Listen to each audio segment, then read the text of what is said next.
My name is Hannah, and this is the story of how my life took an unexpected turn after I married the love of my life, Michael. We met during our college years and fell deeply in love. Michael was everything I'd ever wanted in a partner, kind, supportive, and with a wicked sense of humor that never failed to make me laugh. My first meeting with Michael's parents, Robert and Helen, was cordial enough. Robert, a tall man with graying hair and kind eyes, greeted me with a warm handshake. Helen, on the other hand, was more reserved. She offered a tight-lipped smile and a quick nod, her eyes scrutinizing me from head to toe. "So, you're the girl who's stolen our Michael's heart," Helen said, her tone carrying a hint of something I couldn't quite place at the time. "I hope you know how lucky you are." "I do," I replied, trying to keep my voice steady. "Michael's an incredible person." "Yes, he is," Helen agreed, her eyes never leaving mine. "I raised him to be that way." As the evening progressed, I found myself gravitating towards Robert. He was easier to talk to, asking me about my job as a speech therapist and showing genuine interest in my responses. Helen, meanwhile, seemed more interested in regaling us with stories of Michael's childhood achievements and his sister Olivia's budding modeling career. "Olivia's doing so well in Milan," Helen boasted. "She's dating an Italian entrepreneur now." "Such a catch." I nodded politely, unsure of how to respond. Michael squeezed my hand under the table, a silent show of support that I appreciated more than he knew. The first few months of our marriage were blissful. Michael and I settled into our new home, a cozy apartment in the heart of the city. We spent our weekends exploring local cafes, going on hikes, and simply enjoying each other's company. I threw myself into my work at the speech therapy clinic, finding immense satisfaction in helping children overcome their communication challenges. But as time went on, the cracks in my relationship with Helen began to show. It started with unannounced visits to our apartment. She'd show up at odd hours, always with some flimsy excuse. One sunny Saturday afternoon, Helen showed up unannounced yet again. I was in the middle of cleaning our apartment, my hair tied back in a messy bun and wearing old clothes. "Oh my," Helen exclaimed, her eyes widening in mock surprise. I didn't realize we were going for the shabby chic look these days. I bit my tongue, reminding myself that she was still Michael's mother. "I'm just doing some cleaning, Helen." "What brings you by?" She ignored my question, pushing past me into the living room. "Cleaning? Well, you could have fooled me. Look at this dust." She ran a perfectly manicured finger along our bookshelf, holding it up for inspection. I felt my cheeks burn with embarrassment as our neighbor, Mrs. Thompson, walked by our open door. Helen's voice carried, ensuring that every word was audible in the hallway. "Really, Hannah," Helen continued, her voice dripping with disdain. "I don't know how Michael puts up with this. When I was a young wife, I kept our home spotless. But then again, I didn't have the luxury of gallivanting off to work every day." "My job is not a luxury, Helen," I said, trying to keep my voice steady. "It's a career I'm passionate about." Helen scoffed. "Passion doesn't keep a home, dear. Speaking of which, where is Michael? Working late again? Or perhaps, elsewhere?" The implication in her tone was clear, and it took every ounce of self-control not to lash out at her. Instead, I took a deep breath and said, "Michael is at the gym. He'll be home soon." Helen mused, a sly smile playing on her lips. "Well, I suppose we'll see." I nodded politely, biting back the retort that threatened to escape my lips. Just then, Michael walked in, his gym bag slung over his shoulder. "Mom," he said, surprise evident in his voice. "What are you doing here?" "Just checking in on you too," Helen replied sweetly. "Someone has to make sure you're being taken care of properly." Michael's eyes darted between Helen and me, sensing the tension. "Hannah takes great care of me, Mom. And I take care of her. We're a team." Helen's smile tightened. "Of course, dear. Well, I should be going. Don't forget about dinner next week." As soon as the door closed behind her, I collapsed onto the couch, tears of frustration welling up in my eyes. I'm so sorry, Hannah, Michael said, sitting beside me and pulling me into his arms. I'll talk to her again. This has to stop. Little did I know that our lives were about to change in ways we couldn't have imagined. A few weeks later, I missed my period. At first, I dismissed it as stress, but as the days went by, I couldn't ignore the possibility any longer. With shaking hands, I took a pregnancy test. Those 2 minutes felt like an eternity, but when I finally looked at the stick, there it was, 2 pink lines. I was pregnant. When I told Michael about the pregnancy, his face lit up with pure joy. He swept me into his arms, spinning me around our living room. We're going to be parents, he exclaimed, his eyes shining with happy tears. I can't believe it, Hannah. This is amazing. However, the blissful bubble burst when we realized we had to share the news with Michael's parents. I hoped, perhaps naively, that the prospect of a grandchild might soften Helen's attitude towards me. We decided to tell them over dinner at their house. As we sat around the dining table, Michael cleared his throat and squeezed my hand under the table. Mom, Dad, he began, his voice filled with excitement. We have some wonderful news. Hannah's pregnant. Robert's face broke into a wide grin.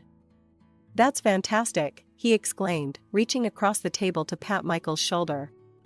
Congratulations, both of you. Helen, on the other hand, remained eerily silent. Her eyes narrowed as she looked at me, her lips pressed into a thin line. Well, she finally said, her voice devoid of any warmth, I suppose congratulations are in order. I do hope you're prepared for the responsibility, Hannah. Children are a full-time job, you know. The tension in the room was palpable. Robert, sensing the growing discomfort, tried to steer the conversation to safer waters, asking about our plans for the nursery and if we had thought about names yet. As the weeks passed, my body began to change. Morning sickness hit me hard, and there were days when I could barely drag myself out of bed. Despite feeling awful, I pushed myself to keep up with my work and household chores, determined not to give Helen any ammunition. One particularly rough evening, Helen showed up unannounced at our apartment. I had just returned from work and was exhausted, my feet swollen and my back aching. Oh my, Helen said as she walked in, her eyes roving over my disheveled appearance. You look absolutely dreadful, Hannah. Are you sure you're taking proper care of yourself? And the house, well, it's seen better days, hasn't it? I bit my lip, fighting back tears of frustration. I'm doing my best, Helen. Pregnancy isn't easy. She waved her hand dismissively. Nonsense. Women have been having babies for millennia. There's no need to make such a fuss about it.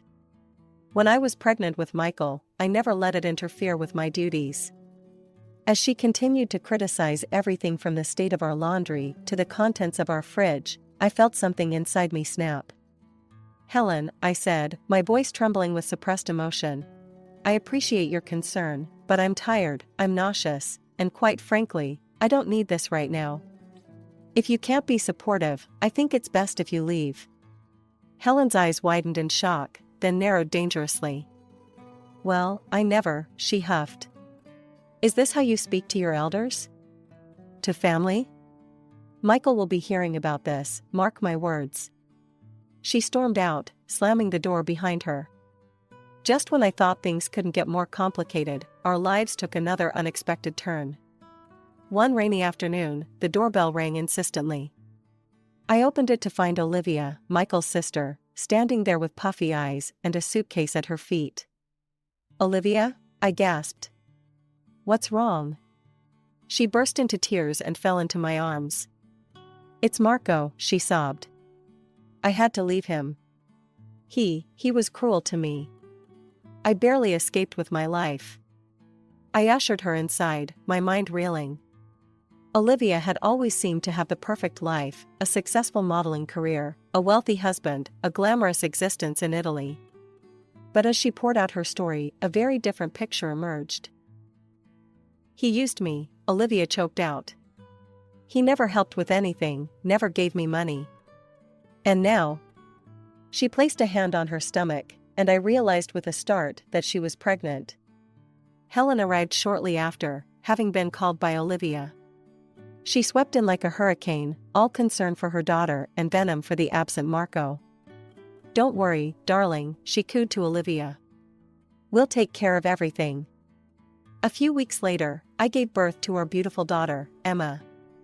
Helen barely acknowledged Emma's arrival, her attention entirely focused on Olivia, who gave birth to a son, Luca, just 2 weeks after me. Helen was ecstatic about her grandson, lavishing him with attention and gifts, while barely sparing a glance for Emma. As the months passed, a clear pattern emerged in our household. Olivia, encouraged by Helen, became increasingly self-indulgent. She spent her days at beauty salons, getting massages and treatments, obsessing over regaining her pre-pregnancy figure. She made no effort to find a job, instead living off her parents' generosity. Before we knew it, it was time for the children to start school. Emma and Luca ended up in the same class, a situation that only highlighted Helen's blatant favoritism. She would pick up Luca from school, often leaving Emma behind for me to collect after work. At school events, Helen made it clear she was there only for Luca, barely acknowledging Emma's presence. One day, Helen fell ill. Olivia, unwilling to disrupt her beauty routine, turned to me. "Hannah," she said, her tone leaving no room for argument, "you'll need to pick up Luca, make his lunch, help with his homework, and get him ready for his school play. Mom can't do it, and I have appointments." I was taken aback by her presumption, but found myself agreeing. Despite everything, I couldn't bring myself to punish Luca for his mother and grandmother's behavior. He was a sweet boy, after all, and not to blame for the adults' actions. When Helen recovered, I thought things would return to their usual pattern. Instead, she approached me with an outrageous demand. "Hannah," she began, her tone sickly sweet, "now that you've seen how much work it is to care for Luca, I'm sure you understand why Olivia needs help. We think it's only fair that you contribute to his school fees. And you'd be helping out a single mother." I was stunned into momentary silence, then felt a surge of anger. "Absolutely not," I said firmly. "Helen, I have my own child to support. If Olivia needs help, she should consider getting a job." Fuming, Helen stormed off to complain to Michael. To my immense relief, he backed me up completely. He put her in her place and making it clear that her demands were unacceptable. The day of the school's drawing contest arrived. Emma had been working tirelessly on her artwork for weeks, pouring her heart and soul into each piece. Her excitement was palpable as she carefully packed her drawings into her school bag the night before. That morning, as we were getting ready to leave, Helen unexpectedly showed up at our door. "I thought I'd take the children to school today," she announced, a smile that didn't quite reach her eyes plastered on her face. "Really, Grandma? You'll take me?" Emma asked, her eyes shining with hope. I received a call from Emma's teacher just before lunch. "Mrs. Johnson? There's been an incident with Emma's artwork for the contest. I think you should come to the school." My heart racing, I rushed to the school. I found Emma in her classroom, tears streaming down her face, surrounded by her ruined artwork. Each carefully crafted drawing was soaked through with what appeared to be orange juice, the colors running together in a heartbreaking mess. "Mommy," Emma sobbed as she saw me. "Grandma did it. She put juice in my bag on purpose." I felt as if I'd been punched in the gut. Leaving Emma in the care of her sympathetic teacher, I drove straight to Helen and Robert's house, my hands shaking with anger as I gripped the steering wheel. I burst into their living room, where I found Helen calmly sipping tea. "How could you?" I demanded, my voice trembling with rage. "Emma's artwork. The juice. She told me what you did." Helen's face hardened. "I'm sure I don't know what you're talking about. Children have such vivid imaginations, don't they?" Just then, Luca piped up from the corner of the room where he'd been playing quietly. "But Grandma, I saw you put the juice in Emma's bag. You said it was a surprise for her." The room fell silent. Robert, who had been listening from the doorway, stepped forward, his face a mask of shock and disappointment. "Helen, is this true?" Caught out, Helen's demeanor changed instantly. Her eyes flashed with defiance. So what if I did? It's not fair that Emma gets to participate in the contest when Luca didn't enter. I was just evening the playing field. Robert exploded. Have you lost your mind, Helen? How could you do such a thing to our granddaughter? As Robert continued to berate Helen, Olivia burst into the room. Taking in the scene, she immediately rushed to Helen's side. How dare you all gang up on Mom like this, she shrieked. Get out, Hannah. You're not welcome here. Stunned by this turn of events, I left the house in a daze. I drove home in silence, my mind reeling from what had transpired. When Michael came home that evening, I recounted the day's events. His face paled, then flushed with anger as I told him what his mother had done. That's it, he said, his voice hard with resolve. We're done. No more contact with Mom or Olivia. I won't have them hurting you or Emma anymore. A few months after the art contest incident, Emma came home buzzing with excitement about an upcoming weekend school trip. Her enthusiasm was infectious, and I found myself looking forward to this opportunity for her to create happy memories with her classmates. However, my joy was short-lived when I learned that Olivia was in charge of collecting payments for the trip. I made the payment promptly, making sure to get a receipt and even taking a screenshot of the bank transfer, just in case. The morning of the trip arrived, and Emma was up at dawn, her small suitcase packed and ready by the door. We arrived at school early, Emma practically bouncing with anticipation. But as we approached the bus, I saw Olivia standing there with a clipboard, and my heart sank. Name? Olivia asked coldly as we reached her. Emma Johnson, I replied, trying to keep my voice neutral. Olivia made a show of scanning her list. I'm sorry, she said, not sounding sorry at all. But I don't have any record of payment for Emma. She can't go on the trip. Emma's face fell, and I felt a surge of anger. That's impossible, I insisted. I paid weeks ago. I have the receipt and bank transfer to prove it. Olivia shrugged. I don't know what to tell you, Hannah. If it's not on my list, it's not paid. Emma started to cry, and I felt helpless. The teacher, Mrs. Anderson, approached us, concern etched on her face. What seems to be the problem? She asked. I explained the situation, and Mrs. Anderson looked troubled. I'm so sorry, but if the payment isn't recorded, I can't let Emma on the bus. It's school policy. She hesitated, then added in a lower voice, if you'd like, Emma could still come along. I'd be happy to cover her expenses privately. While I appreciated Mrs. Anderson's kindness, I couldn't accept. This wasn't about money, it was about principle. I thanked her but declined, then stepped away to call Michael. When I explained what was happening, Michael was furious. Don't worry, he said, his voice tight with controlled anger. I'm on my way. I'll meet you all at the campsite and pay for Emma's stay directly. She's not missing this trip. Relieved, I turned back to Emma and Mrs. Anderson. Emma will be joining you at the campsite, I said, loud enough for Olivia to hear. Her father will meet you there to sort out any payment issues. True to his word, Michael met the school group at the campsite and paid for Emma's stay. Our daughter ended up having a wonderful time, making new friends and enjoying the outdoor activities. But Michael and I weren't about to let Olivia's actions slide. As soon as Emma returned home, we went to the police station. The investigation was swift. It turned out that Olivia had indeed received our payment but had deliberately omitted Emma from the list of paid participants. She was forced to return the money and faced potential legal consequences for her actions. The rift in our family seemed irreparable now, but at least we were taking a stand. Just when we thought the drama had settled, my phone rang. It was my father-in-law, his voice tight with concern. Hannah, I've heard some disturbing things about the school trip incident. Can you and Michael come over? We need to talk. When we arrived, Robert ushered us into his study, his face grave. Tell me everything, he said. We recounted the entire story, from Olivia's manipulation of the trip payments to our visit to the police station.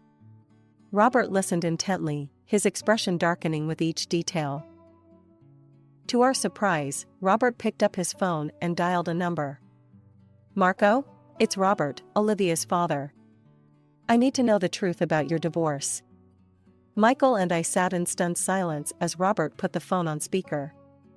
Marco's accented voice filled the room. "Mr. Johnson, I've been waiting for this call," Marco said, sounding weary. "The truth is, Olivia was not the victim she claimed to be. She had constant tantrums, was pathologically jealous, and spent money like water. But the final straw was when I caught her with another man. I had no choice but to end our marriage." Robert's face paled. "But what about child support? Olivia said you refused to pay." Marco's laugh was bitter. "Refused? I pay a substantial amount every month. I'm shocked to hear you've been covering expenses. I assumed that money was going towards Luca's care." At that moment, Helen burst into the room, her face contorted with rage. She snatched the phone from Robert's hand. "How dare you spread such lies about my daughter?" she shrieked into the phone. "You're obligated to support her and Luca, do you hear me? Every penny." Robert wrestled the phone back, ending the call. The room fell into a tense silence, broken only by Helen's heavy breathing. "Helen," Robert said, his voice dangerously calm. "Get Olivia in here. Now." Minutes later, Olivia flounced into the room, designer shopping bags in hand. Her smug expression faltered as she took in the serious faces around her. "Olivia," Robert began, "we know everything. The lies about Marco, the money, the cheating. It stops now. You're going to get a job, starting tomorrow. No more handouts, no more luxury shopping trips." Olivia's shock quickly turned to anger. "You can't do this to me," she screeched. "Mom, tell him." Helen immediately jumped to Olivia's defense. "Robert, you're being ridiculous. Our daughter needs our support." Robert stood up, his patience finally snapped. "Enough," he roared. "This is my house, and I've had it with both of you. You're both leaving, now. And Helen, consider this the end of our marriage. I want a divorce." The room erupted into chaos. Olivia and Helen screamed and pleaded, but Robert stood firm. Michael and I sat in shocked silence, watching as years of manipulation and lies finally came crashing down. In the months following the dramatic confrontation at Robert's house, our lives underwent significant changes. Robert, true to his word, filed for divorce from Helen. Despite her manipulative behavior, he provided her with a fair compensation package, hoping it would give her a fresh start. However, we soon learned that Helen had handed over most of the money to Olivia, who quickly squandered it on luxury items and frivolous expenses. It wasn't long before they both found themselves in dire financial straits. Marco, having learned the truth about Olivia's deception, fought for full custody of his son. The court proceedings were intense, with Marco presenting evidence of Olivia's unstable lifestyle, her unemployment, and her lack of permanent residence. To our amazement, the American courts ruled in Marco's favor.